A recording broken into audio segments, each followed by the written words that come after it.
Hello everyone, my name is Haven, and today I am playing Higurashi When They Cry.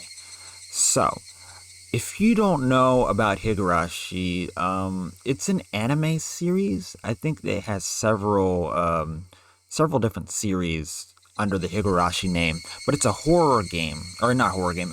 Well, this is a horror game, but the anime is like a horror anime type anime. I haven't really watched it, but I do know of it, and I've been wanting to watch it. I just never have the time, and I don't think I've ever really found a website, not website, but like a platform that actually has it. I know that I could go to like a one of those streaming sites that downloads illegal anime that I can watch on, but I don't want to have to resort to that unless I have to. So, besides that, I found this game on GOG, so I figured, hey, I want to play it and try it out, and it's free, so why not? This will give me a little bit of a taste into the world of Higurashi. So, with that being said, we're gonna jump right into this. This is like the first chapter, and the first chapter is free. Usually, in most cases, if there are chapters, usually they do make the first chapter free, and then the rest of the chapters you have to pay for.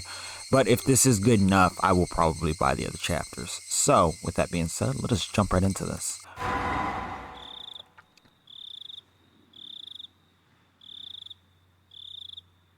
Okay. Anuki, sorry if I butcher a lot of this Japanese. Alright, so. Onikakushi opening. Welcome to the world of Higurashi When They Cry.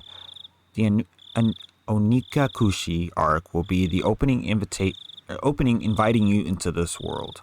Don't play tough. Please just enjoy life in Hinamizawa to the fullest. The difficulty is extremely high, but I hope you will enjoy the reward. So this is going to be a difficult game? I wonder how so. Please do not lament. I will forgive you even if the world will not forgive you. Please do not lament. I will forgive you. Okay, so please tell me, what will it take for you to forgive me? Frederica Bernkastel. I guessing German, maybe? This is a work of fiction. Yeah, this is a work of fiction, I would assume. I don't think any of this actually happened. AD 1983, the early summer of the 50th year of the Showa era. I don't know if this is going too fast.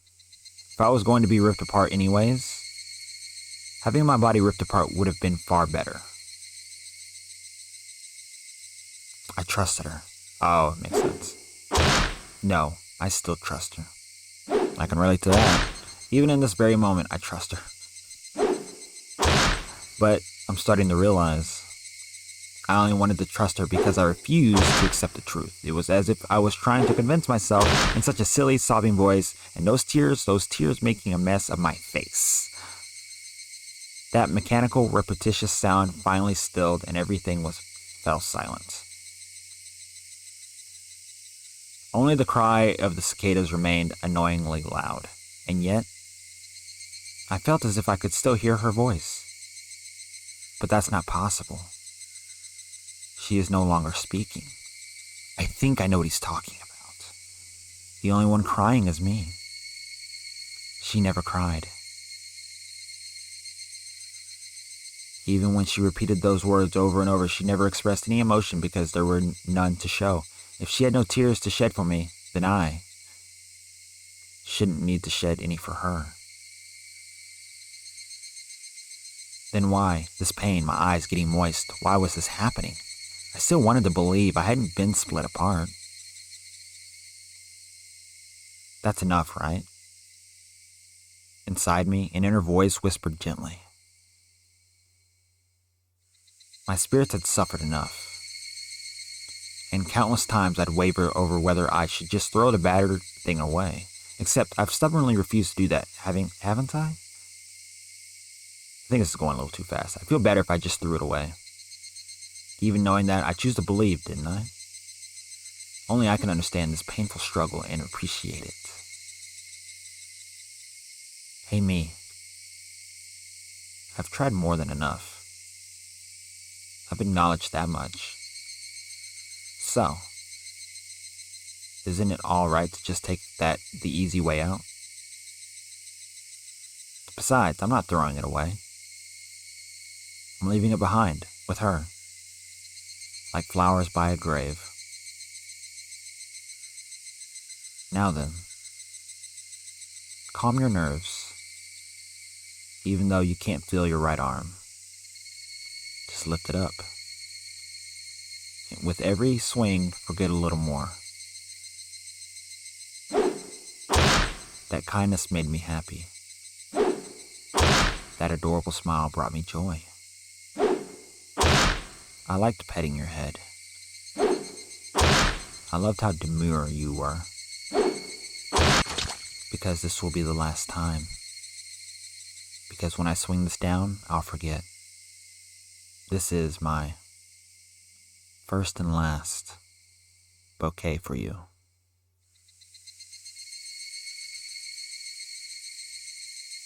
Yeah, it's kind of coming about really fast. Perhaps I really did love you. Yeah, like it's reading a little too fast. I probably need to slow it down. Higurashi when they cry. But I don't know. I don't know if that was just the introduction or what. But it's disturbing. Somebody has been apologizing for a while now. I wonder what she's apologizing for. It felt wrong to eavesdrop, so I tried to ignore it. It had been a while since I last went to the city. I only returned to attend the funeral of a relative. I wonder who. Even though I'd lived there until last month, I found the bustle of the city to be overwhelming. Those skyscrapers and the multi-lane roads, the melodious cacophony of the crosswalk. Even the campaign speeches blaring in front of the station felt nostalgic. The place where I live now isn't nearly as lively. There's only the chippering of locusts and the babbling of brooks, and the cry of the Higurashi, the evening cicadas. So that's what Higurashi is. Rather than making me feel lonely, that quietness has begun to instill a sense of serenity. There is nothing where I'm living now. I don't mean there aren't any burger joints, there aren't even vending machines. No music stores, no restaurants, and no arcades. Even an ice cream parlor would be unlikely. The nearest town has some stuff like that, but it's an hour away by bike. But come to think of it, it wasn't really a big deal. There were music stores and arcades and ice cream parlors, but it wasn't like I ever hung out at any of them. I had lived in the city for 10 years and never once been to an ice cream parlor. I think I've been to Baskin Robbins. I've been to Dairy Queen, so I can't say that I haven't, but I haven't been to a pure ice cream parlor, I don't think. I should have gone at least once. It's only now that I'm starting to regret that a little. I mean, as you get older, you can. Somebody's still apologizing. Who is she apologizing to? She's apologized so much, so just forgive her already. There's no reason anyone should ever need to apologize so much. I started to feel a bit annoyed at whoever was refusing to forgive her. No matter how bad the mistake, there's nothing that can be forgiven. There's no such thing as an irreparable mistake. I know, right? You just need to be more careful next time. And that's the thing, though. It's like, I had this actually discussion with myself, I think either today or yesterday. And it blows my mind how it's easy to remember somebody's mistakes versus all the good things they can do. Like, somebody could have literally saved the world, but you punch somebody one time and everybody remembers it, you know? And it doesn't matter who you punch. Everybody will remember it. You could have saved everyone's life, like from a meteor. Like you were say you're Superman, you go up, you punch a meteor, blow it up in smithereens, and none of it falls to the earth, okay? But it's in space, blows it up, or at least knocks it towards the sun or whatever, just whatever. You do something so amazing, people are like, wow, you did something amazing, that's awesome, we'll remember you forever. But as soon as you steal $5 from somebody, people remember. And it's not even that. Okay, say you murder somebody. Obviously, yeah, you shouldn't have murdered somebody. But 20 years later, people are still going to bring that up because it's just human nature to bring out or talk about all the bad someone can do, but never about the good, And I don't know why. I think that if you do make an honest mistake, even as simple as murdering somebody, I know murdering somebody is not an honest mistake. But if you make a mistake, go do your time, whatever, and go through some kind of rehabilitation, shouldn't I be able to have a chance to start over and try to be better instead of just demonizing me for the rest of my life for something that I was stupid to do? I mean, yes, taking someone's life is to me is like the worst thing someone can do.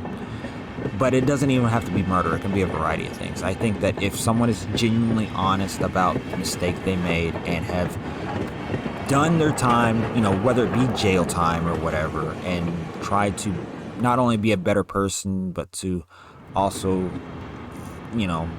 show that they are honest about, trying to be better and do the right thing, their past shouldn't matter.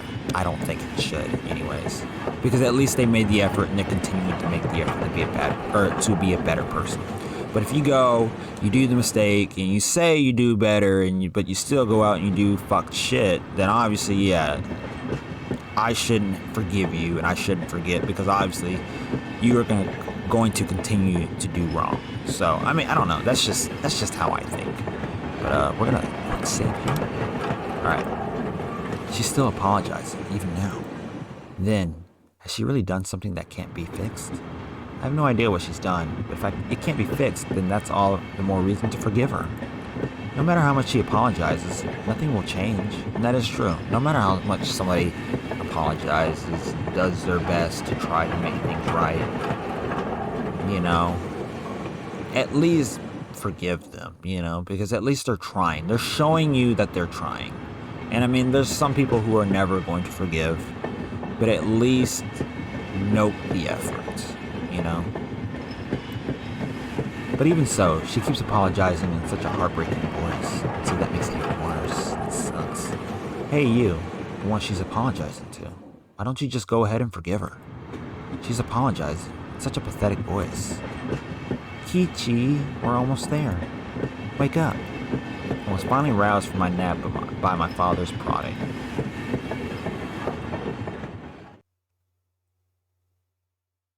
Kichi, we're almost there. Wake up. I finally roused... Oh, wait. I already read that. It seemed the train had reached its final stop. We'd spent hours riding everything from the bullet train to the local routes. It was hard to believe that the landscape beyond the window in the city I was in half a day ago were in the same country. No, that they were even from the same era. From there, we'd take a car deeper into the mountains.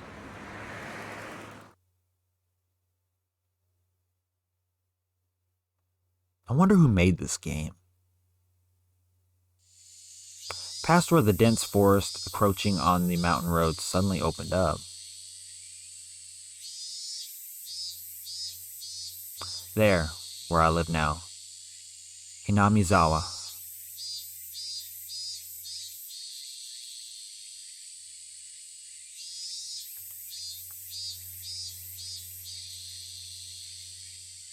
This is a long introduction sequence. We haven't even gotten to really meeting the characters. I mean, I know we just met the character I guess we are now. But geez, that was a long introduction sequence. Even though we were... Okay, wait. Even though we were approaching summer, the morning air still had a frigid bite. Although in exchange, you could fill your lungs up with crisp, clean air. I would love to be able to do that. I mean, even though I live in the country, we still have a fair amount of pollution. Probably not like New York levels, but we have a fair amount. Flipping open the window, I was greeted with a verdant expanse. Nothing but trees. The neighboring house was far away on the other side, so I was probably the only one enjoying that view and that air. I filled my lungs with another deep breath. Since I started living in Hinamizawa, I learned that even air has its own taste. That's crazy. I quickly finished getting ready for school and headed downstairs for breakfast. My mother was the only one there. My father was nowhere to be seen. He was probably up working until the early morning. Dad had a rather unconventional job as a painter. It's such a laid-back profession. Getting up when you want, sleep when you want, work when you want. I was so jealous of that easygoing lifestyle. I even wrote for school that I wanted to be a painter when I grew up. Dad was ecstatic about that. It was just because it looked easy. I'd never tell him that, though. Mom laid breakfast out on the table. Seaweed, pickled vegetables, raw egg, and grilled salmon. My mom was such a good cook. It was scary. Perfect, immaculate, ideal breakfast. Unlike my dad, who didn't even know the meaning of the word schedule, my mom never squandered any time or effort. She hummed a little tune as she brought over the miso soup. It seemed like she was in a good mood today. I'm so happy you've been waking up early since we moved here, Kichi. If I don't wake up early, I won't have time to eat breakfast. I thought I was being cute, responding with a wisecrack after being praised for being good.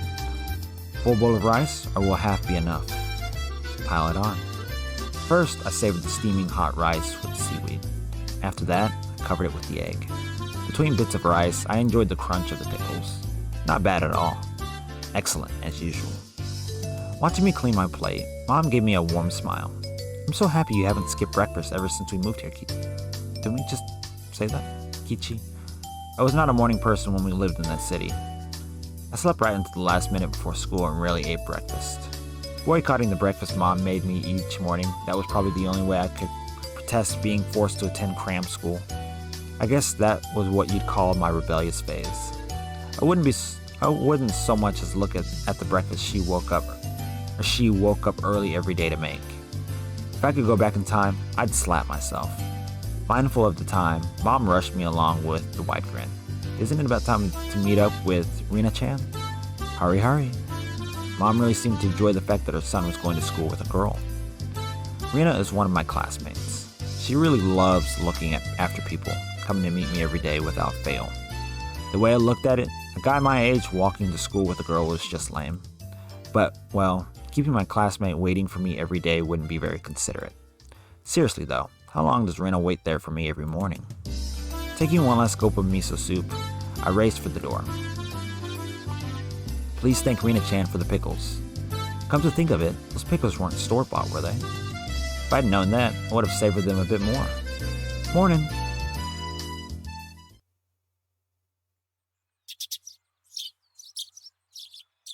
Okay, I was gonna start wondering if they were ever gonna show the characters, because like, okay, we've been seeing a lot of just scenes, and we get a lot of dialogue, but we haven't seen our character. And of course, this isn't our character. This is Rina, but I'm surprised we haven't seen our character yet. Kichi-kun. Good morning. Her cheerful greeting was as fresh as the morning itself. You're always so early. You should try sleeping in sometime. If I sleep in, I'll keep you waiting. She's so conscientious and such a good person.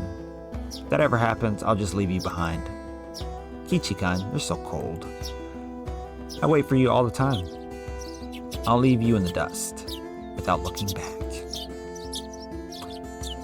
Why are you so mean? Why? Rina had a slight troubled look on her face. Toying with her was rather fun because of how quickly her mood changed. I'm kidding, I'd wait for you.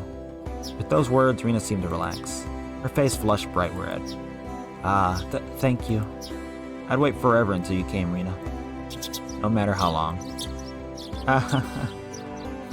Forever. Rina turned bright red, steam rising from her head as her brain short-circuited. She's especially weak to this sort of talk. It's quite rare to find someone this fun to tease. Have you ever read a romance novel, Rina? Huh? I haven't. Never read any before. From that response, I gathered she was interested in them, but was too embarrassed to actually buy one. I couldn't imagine what would happen if she did read one. She'd probably turn red and pass out. Oh yeah, message from Mom. She says thank you for the pickles. Oh yeah? Oh wait, it was nothing. You're welcome. How were they? Not too salty. They weren't that salty. Actually, they had a pretty light flavor to them. It would have been fine just to be honest and say they were good, but apparently I couldn't be that forthright. I'd like to ask something before that. Were you the one who picked them, Rina? Or was it your mom? Huh? Why do you ask? Were they too salty?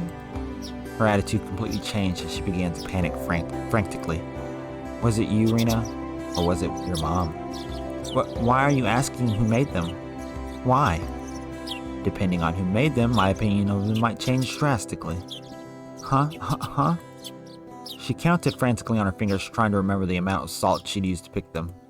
It wasn't like I was trying to tease her, but I couldn't stop myself. Guys who take pleasure in this kind of thing are probably the worst. Guys like me. Rena nervously opened and closed her mouth over and over, trying to muster a response. It was me. Delicious. Huh? Pretty good, just like the last ones. They went perfectly with the rice. Her face went bright red again. She was completely spacing out. It truly was a lot of fun to tease her. I pray that Rena never gets taken advantage of by some lowlife. Keep at it, Rena. I'll train you until you handle it like the average person. Or so I decided for myself. Let's go. If we keep Mion waiting, we'll never hear the end of it. Seeing as she just keeps spacing out otherwise, I called Rena back to reality so we can make our way to school. This strange, easily flustered girl is Rena Ryugu. I've only known her for about a month, but I've come to realize it's not just her name that's strange.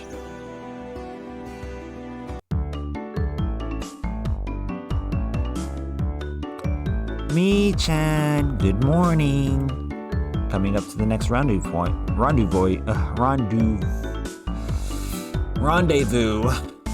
point, saw another person waiting for us. Noticing us, she waved. Finally, you two are late. Usually, you're the one who's late. In sharp contrast to the diligent Rena, this one marched to the beat of her own drum. She's Mion Sonozaki. For what it's worth, she's our senior and head of the class. Morning, Rena. It's been a while, Ki-chan. How many years? I was only off 2 days. You don't say. You were so much cuter back then. Mion's gaze stared at my chest and dropped straight down, focusing on the point between my... Oh my goodness. So she was saying it was my crotch that was cuter back then. Before you ask, just to be clear, I've never actually tried to show it to her. I've grown quite splendidly. You'd be surprised. Not only is he bigger, but he has a little mustache now. Being so engorged with energy every morning is quite a problem, though. I'll introduce you next time, so be sure to greet him properly. Don't say next time. Right now, it's just fine. How about letting the little guy get a breath of fresh morning air? I don't think I've ever heard talk so dirty you could smell it fouling in the morning air before. Mion sure does act like an old man sometimes. What do you mean? She acts like a immature woman. That much. Gotcha. Time for the big reveal. Hope you don't regret it. As my hand reaches for my fly, Rena begins to ramble in a near panic. Hey, what are you talking about? What are you talking about? Red-faced and flustered, Rena tried to play dumb, but it was obvious she knew exactly what we were talking about. How was it? Seeing the city again. Mion switched gears, dropping the dirty talk and changing the topic to something more befitting the pleasant morning. I only went for a funeral. I didn't have much time. So yeah, did you look for it? That thing I asked for? You're not listening at all. I just came back from a funeral. I didn't have any time to look around in toy stores. Tisk, tisk, tisk. Toy stores and hobby shops are completely different, you know. It's really difficult to get Western stuff around here, after all. Is this about a game again, Mi-chan? Mion nodded proudly as Rena giggled. Yep, I wanted Ki-chan to bring me back a Westport catalog, you see. Westport was short for Western Import Games. Using that abbreviation did make it sound pretty geeky. You can just get them to send you one in the mail, can't you? Well, guess I have to now. I'm going to get another game full of hot action. This time, I'd like a game that's easy to understand. Mion is a board and card game enthusiast, and I hear she's collected quite a lot of different ones.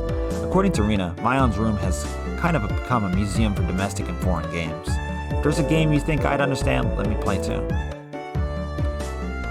Of course. If Ki-chan was up for it, I should warn you though, we're pretty tough. Just what I want. I play all sorts of games. I don't intend to lose. Whoa. Then we'll let you in the group this time, I guess. Bristling with joy from head to toe, Rena looked back and forth between me and Maya. Maya gave her an affirmative wink, and her expression perked up even further. I thought boys preferred playing outside more, so I figured you wouldn't want to. I think that's quite the opposite. I think boys would rather be inside playing video games than being outside not playing video games. Rena laughed happily. From such a friendly conversation, you wouldn't think I had moved here less than a month ago. I understood that they did all they could to make a transfer student like me feel at home. I'll have to try harder to fit in, so they won't feel like they have to try and make me feel welcome. I felt like if I acted a bit more open than I usually am, it should probably be about right for this place, or I should. Well, at least we're getting into some character dialogue here. Let's see, so we're about 26 minutes into this. Very interesting. I'm intrigued a little bit. Everything seems to be coming off a little smooth. A little bit. So, Hinamizawa was a really small village. Not only was there only one school, but there was only one class. That class encompasses all different grades and ages. There are about 30 students at different levels, and they all study in the same class. Wouldn't that be very difficult? I mean, hear me out. Think about it. You go, like, if you are in the first world, it's probably the worst way to say it, but like if you're in the United States, England, whatever, Europe or whatever, a lot of classes vary based on your education level. So like obviously like kindergarten would be for little kids, while we got middle school and high school. Some places have middle schools, some places don't. Usually the middle schools are probably bunched up in the high school, but in middle schools and high schools usually you have like the advanced stuff that kids at younger ages wouldn't be able to understand. So it's very interesting to know. I don't know how true this is, that in a village they would have one school. I mean, I know in like third world countries they probably don't have like schools like we do. In fact, I know for sure that in Africa, as far as I know, we're building schools over there. I don't know if we still are, but I know Oprah was doing it for like forever. But I know that when it came to like learning, it was usually just done in like one class, a bunch of kids, and I don't know what the age variation would be like before you graduated, but it's just trying to teach 30 kids in one class just doesn't seem feasible, I guess. I don't know how that works exactly, but I don't know. Well, let's keep going here. I'm told that long ago there used to be a bigger school building and that they had actual separate classes. Okay, so there you go. So they had one, but I guess something happened to it. However, it seems something happened that made it become a single class, and now it's stayed that way out of tradition. So is there a whole school and it's just like one class, or did the school burn down and so they rebuilt the building and it was just like this? Interesting. I don't know. I was shocked at first, but humans adapt pretty quickly. I've already gotten quite used to it. The sound of children playing started right from the morning. With such a lively mood, it felt more like a kindergarten than a proper school. Not that that was a bad thing.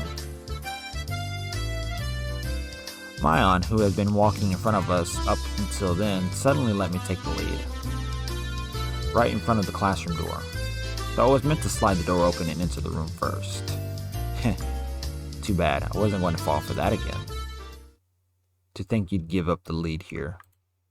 For this to be a test of my skills. Mayan chuckled with a haughty smirk on her face. What is it, you guys? Step back, Rena. It's dangerous. She's here. Huh? Then, Satoko-chan is... Her name was Satoko Haojiao? I think that's how you say it. She was a disrespectful, impudent, bossy kid. The way she talks was annoying, but it would be immature to get worked up over just that. The real problem was this. Quite the obvious trap, a blackboard eraser wedged in the door. It's too obvious, Satoko.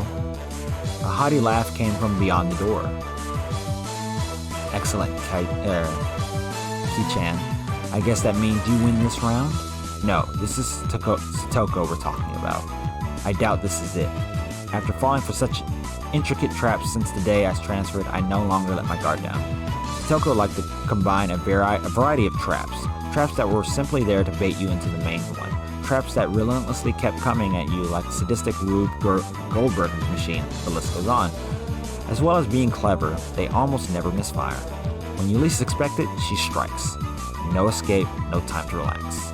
By the looks of it, this eraser is normal. No rocks or anything in it. I took a pretty heavy hit from a blackboard eraser loaded with rocks on my first day. That's terrible. So then why don't you just open the door and let it drop? That's what it is. That's what Satoko was after.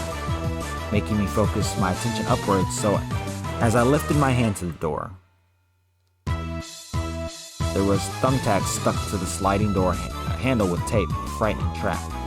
Potential and terrifying trap. Concealed by using the blackboard eraser. An impressive combination, Satoko. But in the end, nothing more than the trivial machinations of the child. Assured of my victory, I threw the door open and stepped into the room. I felt something strange at my ankle.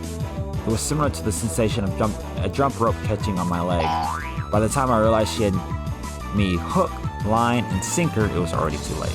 I began to fall in an almost picturesque manner. Ki-chan, watch out! Instinctively reaching to Mayon's shrill warning, I twisted my body in midair before I landed on the floor. Did you at least land on your ass? Or on your ass? Ow, ow, ow. An inkstone, filled to the brim, was placed right where I would have landed. I shuddered, imagining the situation I had landed square on. My, what do we have here? A fair morning to you, Ki-chan. San, aren't we a lively one this morning? Still sprawled in an awkward position, I was greeted by a mocking voice. I wish I could see my character, and I wish I could see the position he's in. That was a step up from your usual traps, Satoko. I haven't the faintest idea what you mean. You were quite unlucky this morning, you little... Ow, ow, ow. It seemed I'd inadvertently sprained my back a little when I landed it.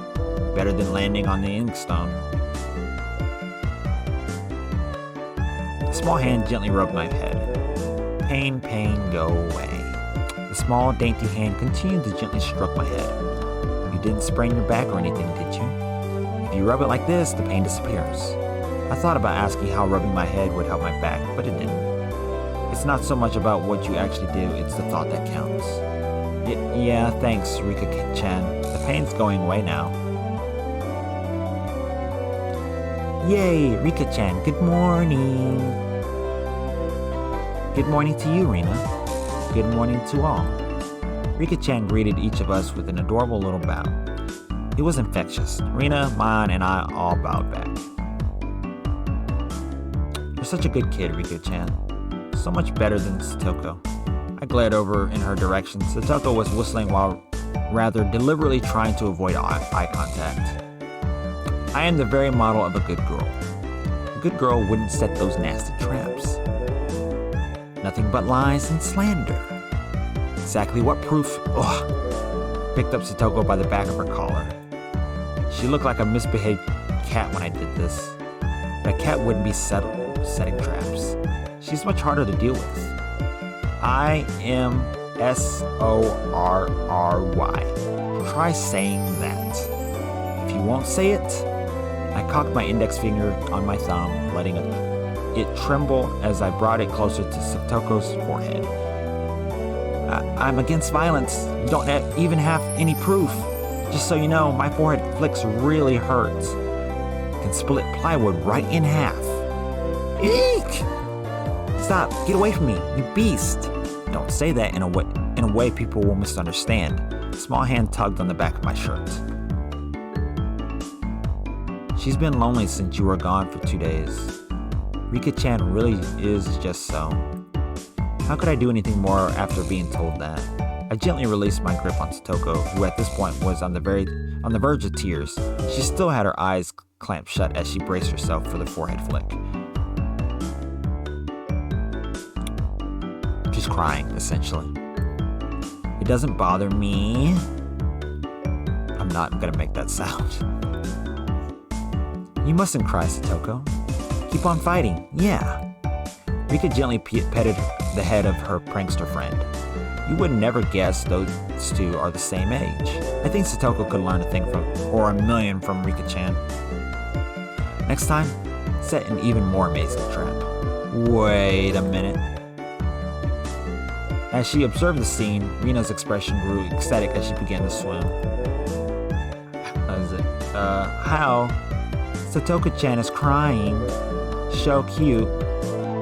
I guess it's how. So it's how. Satoko-chan is crying. So cute. You can't take them home. Or you can't take them home. Huh? But they're so cute. You can't, no matter how cute they are. But just for a bit, it's fine. It's fine. Rina kept a cutesy face even as outrageous ideas spewed from her mouth. According to Mayan, Rina is ridiculously weak to cute things and always tries to take them home. Object or person. Stealing is bad, but abducting people is even worse. Give it up. Then I can just look. Just looking. That should be fine, right? Right? Rina swooned over Satoko's crying form. If a girl ever goes missing in Hinamazawa, I'll be forced to turn Rina into the authorities. Forgive me, Rina. I'll be sure to bring you care packages when they put you away. The teacher's coming. Quickly, clean everything up. Satoko, that inkstone is yours, right? Just from Mayan's single statement, the entire mood of the room shifted back to normal. The inkstone was bad, but the thumbtacks stuck to the door handle were an even bigger problem. I pulled the tape off carefully, making sure not to skewer myself. Even though Satoko was the one who set it up, everyone had to pick up after her. By the time the teacher entered the room, the bedlam from before had been neatly tidied up.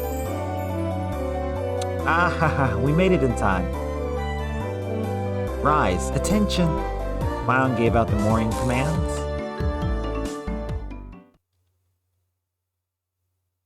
I wonder how long this is. Difficult being the teacher for all the different grades in the classroom. She has to teach something different to each one. Oh my goodness. Teach something different to each one. That must be difficult. Now, I know teachers have it hard, but imagine being this teacher. At least she ain't got to do it to like 4 or 5 classes. That would be awful.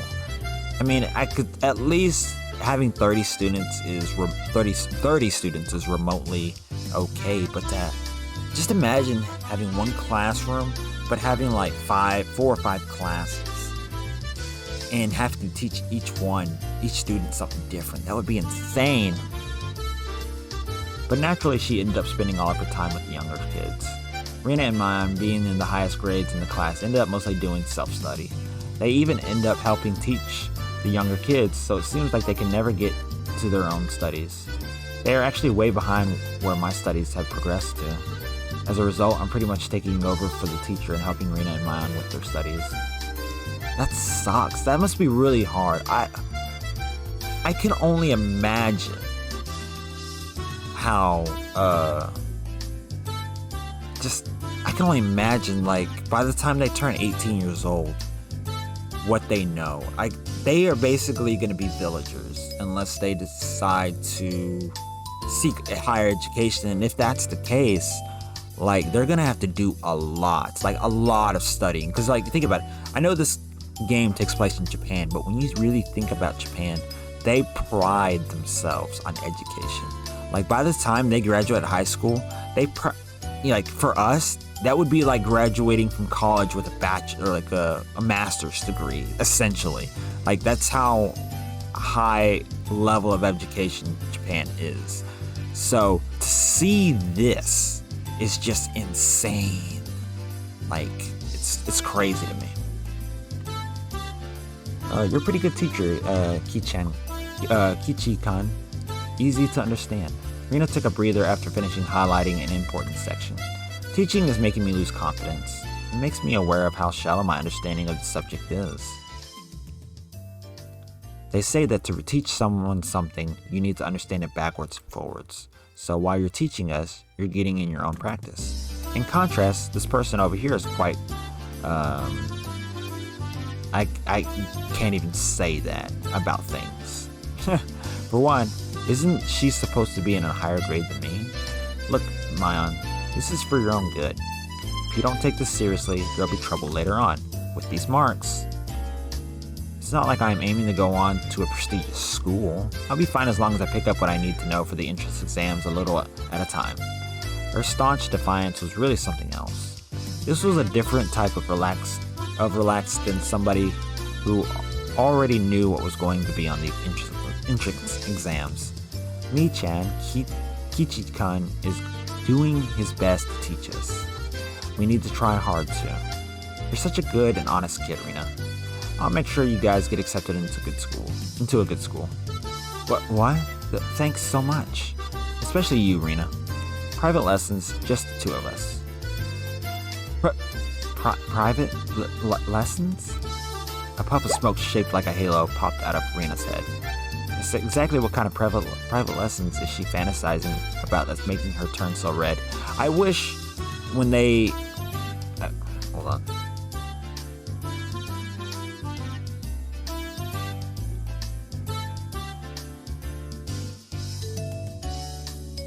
Oh my goodness.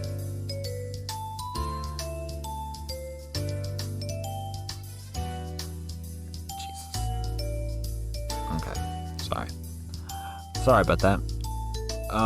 I'm just kind of surprised, like, you know, since this is like still like the images essentially, I'm surprised like they didn't like really go above and beyond when it came to showing their expressions. I mean, I know that they show like when she's blushing or when she's happy or whatever, and I'm sure they'll show when they're scared. But like, you know, like the halo thing, like the puff of smoke with the halo, that could have been something they could have done. Or the, like, when they say she's turning red, they should have like shaded her a red, you know. And I don't think it's hard to do. I think if you go even just in like editing programs, you can edit the characters, you know, in a way to reflect the story, I guess. But that's just me. That's just what I personally think. I'd like to hear the play-by-play about the next that next time. While Mayon was flipping through her vocabulary flashcards, she threw out a casual question. So in the city, do you have to study this much? If you don't know at least this much, you can't get into university. So you study just to get into a university? Well, yeah, basically. While knowing that this stuff won't ever come in handy in the future. Out here, you can get into university as long as your attendance is good enough. That's crazy. Really? Study equals entrance exams. Having that basic law of the universe so easily overturned sent me into a state of shock. Exactly. Like, if you showed up every day to school, which, I mean, I guess I get it because it's a village. You know, I think as kids, you're going to have responsibilities with parents. So coming to school every day is not exactly ideal, you know, or not ideal, but is not exactly something that can be done, you know. Because when I think of a village, I think that they probably do a lot of farming. Because, I mean, they're not like Amish. I mean, they probably have like elements of being like Amish, but I feel like they're more like farmers and like whatever. I think that's normally what small villages would be like. But I don't know. That is right. There aren't really enough people around here to warrant weeding them out with an exam. That is true. If anyone can get into university, then there's no need to be all uptight about this stuff, right? Well, that's true, but you should at least know stuff that's common knowledge. This old geezer thinks that instead of wasting time studying pointlessly, you should be spending your precious teen years doing more meaningful things. It was too profound of a statement to simply laugh off. But since it was Mayan, it probably didn't actually have that deep of a meaning. I mean, that is true, though. I do think that in your younger years, while, yes, school is necessary, I do think that in your younger years, you should be able to be a kid, honestly. I mean, responsibilities, I feel like shouldn't really, I mean, like learning about history, like, or world history or learning about complex math shouldn't be required, I feel like, unless you intend on going to college. And while I get it, as a kid, you don't really know if you're going to go to college. You get told you should. Like, even if you can't afford it, teachers and other adults will say, yeah, you need to go to college and get a degree, But as a kid, you don't really think about the future. You don't really think about, oh, well, what am I going to go to school for and be? Because as a kid, you don't care, And I think schools need to really understand that. While, yes, you're doing your education for the future so that you are really just so you can be a well-structured person, but you're also going to school for a future, like modern schools for the future. You don't know what the plans are, because like for me, when I was in school, I liked the idea of becoming a game programmer. I wanted to make video games, because I thought, I played them so much, I was like, well, why not just make them, And while I still have a little bit of that dream to make video games, I've realized as I've gotten older, and after, as I've graduated high school, that there are, I didn't want to do make video games, because I realized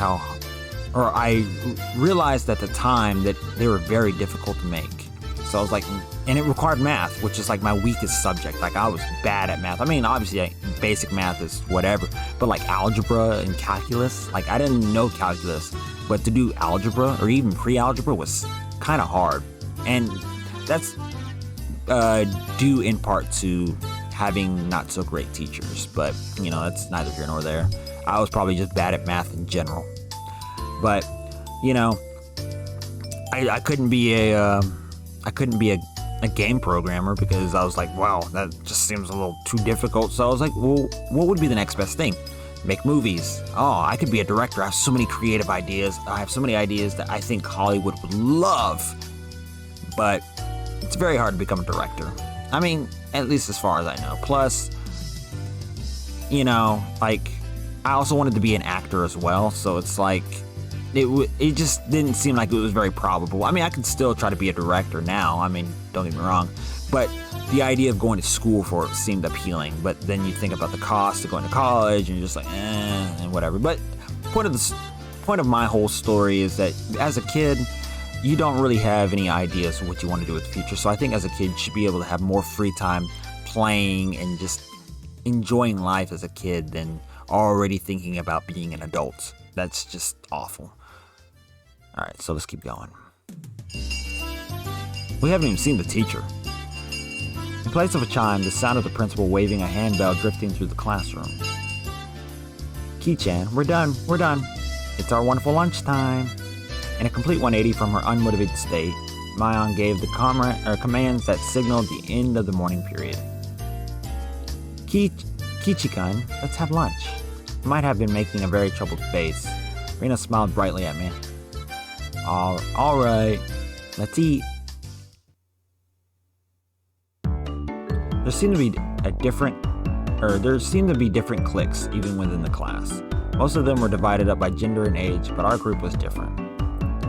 Our ages were different, and we had both boys and girls, but we weren't reserved around each other. This level of openness makes a transfer student like me pretty happy. Rina and Maya pushed their desks together so we were facing each other. At the same time, Satoko and Rika-chan were slowly lugging their desks over as well. Kichi-kan, hurry. Rina waved her chopsticks in an unrefined manner, trying to hurry me along. Unless everyone was together, they wouldn't even open their lunchboxes. Wow. Kichi-san's lunchbox is most assuredly filled with nothing but bread crust, like some sort of destitute plebeian. Why don't you just show it to us? Come on. Even though Satoko was hurling insults at me, she still wouldn't open the lid to her lunchbox until I was there. I pulled out my lunchbox swiftly and dragged my chair over to join the circle. Hey, sorry to keep you waiting. Well then, Representative Me, please give the signal to start. At first, this was kind of embarrassing, but I got used to it pretty fast. At this point, I probably wouldn't even open my own lunchbox if someone else was too slow. Our ages and genders may have all been different, but we were all friends. Let's eat. The sound of our little 5-part chorus echoed beautifully throughout the classroom. Really though, I've gotten pretty used to this group made up of all girls. Of course there are other boys in the class, but they were a lot younger, so they weren't scared to approach me. Well, that's to be expected. Younger boys just see older boys as scary. Compared that to girls, well, at least these girls aren't picky. We put all the side dishes in the middle where everyone was free to pick at them. I thought girls wouldn't mind sharing a meal with a guy, so I was a bit flustered joining in. However, Mayon noticed that and teased me quite a bit. As the fruit of my efforts, I can now reach over and take sides from anybody's lunch. You know, seeing that? I wonder who made this. I'm starting to think that this wasn't made by the actual people who own the IP, but I don't know, because this is, I'm so confused, because looking at it, I mean, while it may have the characters and probably the setting, is this even an official game? I'm wondering. I mean, it was on GOG, and, you know, I don't know if GOG has indie games or indie works, you know, like games from just developers that you would expect on Steam, like, you know, like someone who made a game in a week type stuff that's, you know, gonna be on itch.io. I don't know if GOG has anything like that, but this game just doesn't feel authentic, I guess. But I don't know. Maybe it is, and the company that was doing the translations probably didn't know that was the right word, I guess. I don't know. I'm so confused. But we are about 50 minutes in, so I might stop once I hit about an hour, because I don't know how long the story is. But let's keep going. My, isn't Sir Kichi's lunch extravagant today? My, isn't Madame Satoko's lunch extravagant as well? The stewed stuff has a nice look to it, rather trendy. Buying into the fight that Satoko was starting, our chopsticks locked in a cross-counter stabbing into each other's lunch. My, how delicious. Oh, this taro is good. The stewed stuff is good too, even cold. After seeing my happy face, Rika-chan's expression broke into a little smile. I saved some from dinner last night. By the way, Satoko and Rika-chan's lunches are always the same. It seems that Rika-chan makes it for both of them every day. Rika-chan made this too? These taste like Mom's home cooking. I was honestly impressed. The carrot rosettes weren't from a mold. They were done by hand with a knife. It's not easy to do. I guess Rika-chan's just good at this sort of thing. She's really good at sewing, laundry, and stuff like that. Amazing, right? Amazing. Rika is quite exceptional in many ways. Oh ho ho ho ho ho. That's nothing for you to boast about. Rina's actually better at cooking than I am. Huh? Well, you know, it seemed that the topic of conversation switched to Rina when she wasn't expecting it, making her blush and trip over her words. Rina's lunch really was the star of the table. Not only did it look good, it tasted good. Everyone else pulled from Rina's lunchbox constantly. Oh my goodness, poor girl. Everyone liked this one so much before, so I made a lot this time. It's good, I hope. It's got high marks from me. Ah, Mayon, you take too much. Knocking Mayon's chopsticks away, I reached out, trying to secure my own portion. Satoko and Rika-chan reached over at the same time, and struggle ensued. Everyone shoveled in mouthful after mouthful while praising it, and Rina's lunchbox was soon empty. I hope you feed her. It was kind of bad that no one thought to leave it. Oh my goodness. But Rina seemed rather satisfied as she looked on. How did you like it? Isn't Rina-san an extremely good cook though? You too? Quite different from Kichi-san. I'd say that's nothing for you to boast about. You're not much different from Kichi-chan, Satoko. Can you tell the difference between broccoli and cauliflower yet? Satoko's face went pale. Hey, even I can tell the difference between broccoli and cauliflower, you know? Of course I can. I really can. It's really hard for her to lie. Kichi-kan, both taste good when they're boiled and topped with mayo, right? You shouldn't be picking on her, Mi-chan too. Rina hurriedly tried to follow up, but Mion laughed haughtily as she drew closer to Satoko. Well, just pretend it's a little home ec lesson. Now then, Satoko, what's this? Mion lifted her chopsticks. Between them was a piece of green stuff wrapped in bacon. But that's asparagus. Mion made an eye contact with me, and within 0.3 seconds, I had Rika-chan's mouth covered. Holding a piece of bacon-wrapped asparagus and giving her two choices. She's pretty terrible. The yellow one is cauliflower. No, wait, the green one is cauliflower. So which? Probably the yellow one is broccoli and the blue one is cauliflower, but the green one is, do you really know which one is which? How about you just give up? I'd expect no less from the class representative. The oldest. The way she drives people into a corner and just shows how much experience she has. This is just a hunch, but being brought into the Sonozaki household must be quite the ordeal. I do know. I really do. Then answer the question. I know. And she cries. She finally broke down and started crying. When she acts like this, she actually starts to seem her age. Ha! How cute! Rina entered a state of euphoria as Satoko bawled her eyes out. Rina was in such a state of bliss as she rubbed her cheeks against Satoko's head and smothered her. Really, a very content face. One that wouldn't care if the world ended right then. It was that kind of smile. Rina! Mimi is picking on me. She cries again. Cute! It's okay, Rina. Oni-chan will take care of all those bad people who tease my little sister. Whoosh, woof, bam. It was like a flash of lightning. What was that just now? Both of Rina's fists shot out at supersonic speeds, striking Mion and me squarely in our faces. Before we knew it, Mion and I were sprawled spread eagle on the floor, staring up at the ceiling with matching welts on our faces. This is the first time you've gotten one, right? Today, she went easy on us. Easy? You mean there's something harder than this? With that, Mion and I both slumped our heads back to the floor in unison. From now on, I'll be careful when I'm within striking distance of Rina. Yeah. See, Satoko-chan, I took care of him. Cute. I want to take you home. Making sure Rina couldn't see it, Satoko stuck her tongue out at us. Tisk. Damn it all, using Rina like a puppet. Rika-chan massaged our bruises without saying a word. Well, I guess lunchtime's over. Or maybe it's over. School's over. No matter what the day had held, the last school bell always came too soon. Our shadows stretched off into the distance. Hey, Kichi-kan, tomorrow, do you have plans or anything? Huh? It was such a direct question from Rina, I inadvertently blushed. If it was for a date, then wouldn't you do it more subtly? Rina saw me lost for words and realized that I'd misunderstood and turned red as well.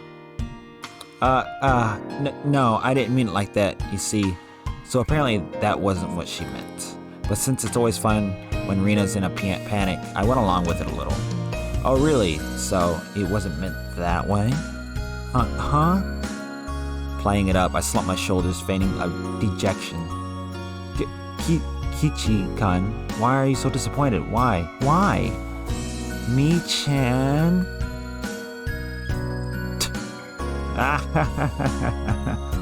Unable to hold it in any longer, my aunt slapped me on the back. I see, this old geezer never knew you could push her buttons like that. Wah! Huh? What? What is it? My aunt was rolling on the floor, clutching her stomach while Rina flailed around, completely bewildered. I couldn't help but start laughing as well. Feeling just a bit guilty, I ruffled Rina's hair. Kidding. Sorry, it was a joke. That was my fault. She really is a cute one. Huh? A joke? Since when? Huh? About halfway through. Halfway? So, Ki-chan, that means you weren't acting when you were blushing at the start? Huh? That means it was only a momentary lapse, but there was no way Mayan would let such a delicate detail slip by her. Well, you see, saying anything more was also a bad idea. In my bewildered state, I slipped further into an unfavorable position. After that, my aunt continued to tease me about it for a while. A lot of dialogue. So, why were you asking if I'm free tomorrow, Rena? Huh? Oh, what were we talking about? It had been so long that Rena had forgotten that's how long my aunt had teased me. It's just, Ki-chan, you probably can't find your way around Hinamizawa by yourself yet, can you? That was true. I hate to say it, but if you blindfolded me and spun me around 3 times like we're playing pin the tail on the donkey, I wouldn't be able to tell up from down here. Well, that makes sense, because if you just moved to a new location, you're not exactly going to know anything about it. Yeah, I don't think I know how to get anywhere besides back and forth from school. Yes, so you see, tomorrow, we were thinking that Mi-chan and I could escort you through Hinamizawa and show you around. That would be a godsend. Frankly, I was happy about that offer. You'll come, of course, right? If I'm free. You're being invited by a girl, you know. If I'm free. You're probably free anyways. If I'm free. I was being stubborn so as not to give a clear yes or no. Even though I thought it was a godsend, I'm too much of a scamp to say so up front. Kichi-kun, you're not free, perhaps. Perhaps. While Mayan and I had rather sour back and forth, Rena peeked over at me hesitantly. Figuring I'd been a bit too rough on her, I just gave in. Sorry, forgive me.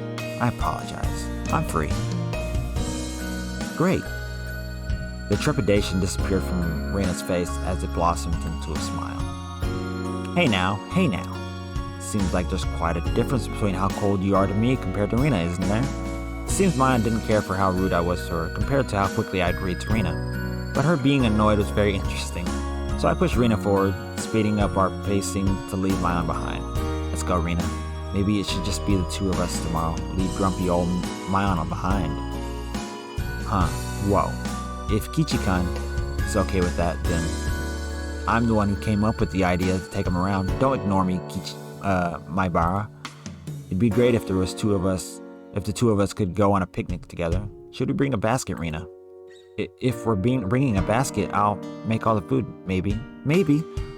Don't you ignore me too, Rena. I'll tell everyone that you 2 disappeared into the hotel district together. Well then, I'm going home right now to start making it. Tomorrow's going to be so fun. Later, Kichi-kun. Mi-chan, bye. Rena bounced off like she was walking on the moon. After the dust settled, all that was left was me standing next to Mayan, sprawled out on the ground. There was a welt on her face. Are you alright? There was over 2 meters between you guys. Since you came, they've become sharper. This old geezer's body can't handle it. Maybe it'd be easier if you stopped saying stuff that makes Rena want to hit you, or else this will end up being Mayan's slapstick comedy hour. If that happened, the results might be fatal. Don't feel bad, Mayan. You're probably the only one who can dodge her jabs. It felt like it was her knee, though. Could it be that we were hanging around with an unrivaled martial arts master? Maybe someday we'll see her debut in extreme contact sports. You can't lose to Rena. You need to train up and have a rematch. Ki-chan, you should. This old geezer will root for you. Mayan and I reaffirmed our determination to discover a way to counter Rena's infallible technique.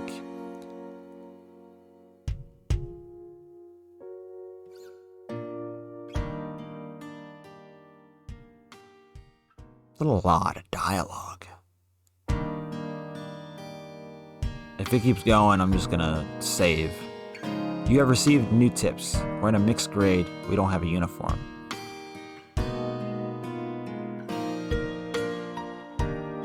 Continue.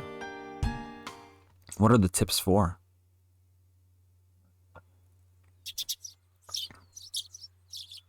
Okay, so I'm gonna stop right here. I feel like it's a good stopping point. There's a lot here. I don't know how much or how big this game is going to be. So we will continue with this on in the next one. So with that being said, I hope you guys will have a lovely rest of your day. Drink plenty of water, and I'll see you guys in the next video.